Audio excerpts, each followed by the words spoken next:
Most terribly cold it was. It snowed, and was nearly quite dark. An evening, the last evening of the year. In this cold and darkness there went along the street a poor little girl, bareheaded, and with naked feet.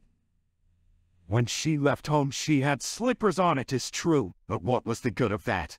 They were very large slippers, which her mother had hitherto worn, so large were they.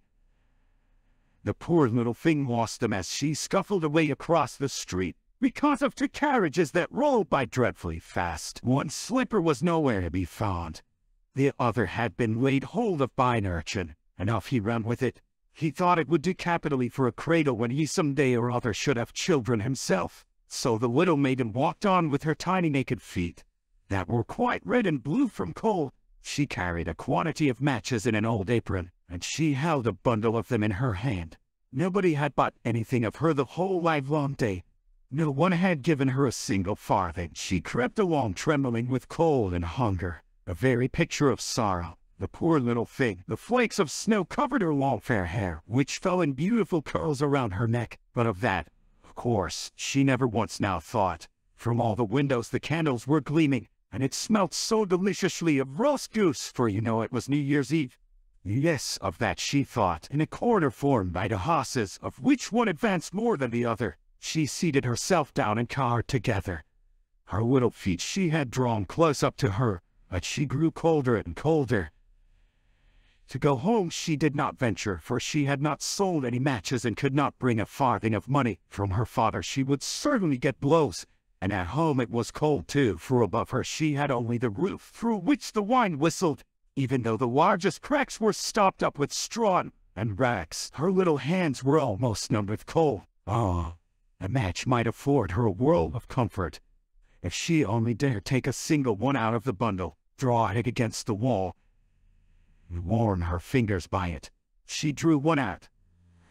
How it blazed, how it burnt! It was a warm, bright flame, like a candle, as she held her hands over it. It was a wonderful light. It seemed really to the little maiden as though she were sitting before a large iron stove. With burnished brass feet and a brow she rubbed another against the wall. It burned brightly, and where the light fell on the wall, there the wall became transparent like a veil, so that she could see into the room. On the table was spread a snow-white tablecloth. Upon it was a splendid porcelain service, and the roast goose was steaming famously with its stuffing of apple and dried plums.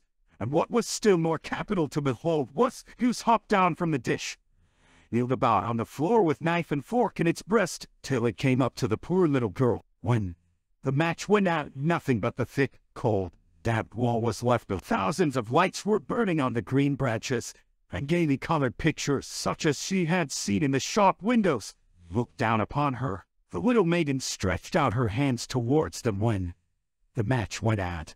The lights of the Christmas tree rose higher and higher. She saw them now as stars in heaven. One fell down and formed a long trail of fire. "Someone is just dead," said the little girl, for her old grandmother, the only person who had loved her, and who was now no more, had told her that when a star falls, a soul ascends to God. She drew another match against the wall. It was again light. In the lustre there stood the old grandmother, so bright and radiant, so mild, and with such an expression of love. "Grandmother," cried the little one, "oh, take me with you. You go away when the match burns out.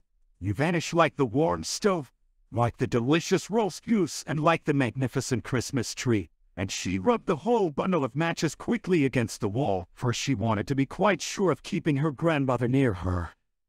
And the matches gave such a brilliant light that it was brighter than at noonday. Never formerly had the grandmother been so beautiful and so tall. She took the little maiden on her arm, and both flew in brightness and in joy so high, so very. But in the corner, the cold hour of dawn, sat the poor girl, with rosy cheeks and with a smiling mouth, leaning against the wall, frozen to death on the last evening of the old year. Stiff and stark sat the child there with her matches, of which one bundle had been burnt. She wanted to warm herself, people said. No one had the slightest suspicion of what beautiful things she had seen. No one even dreamed of the splendor in which With her grandmother, she had entered on the joys of a new year. The Little Match Girl was featured as the short story of the day on Freedeck 30, 2022. More works by Hans Christian Andersen, including famous fairy tales like The Emperor's New Clothes, The Princess and the Pea, and The Ugly Duckling, can be found at the Hans Christian Andersen homepage. That enjoyed this story might wish to read The Last Dream of Aldok in the Tinderbox for a sample of Andersen's lighter and more humorous side. I suggest this shirt collar.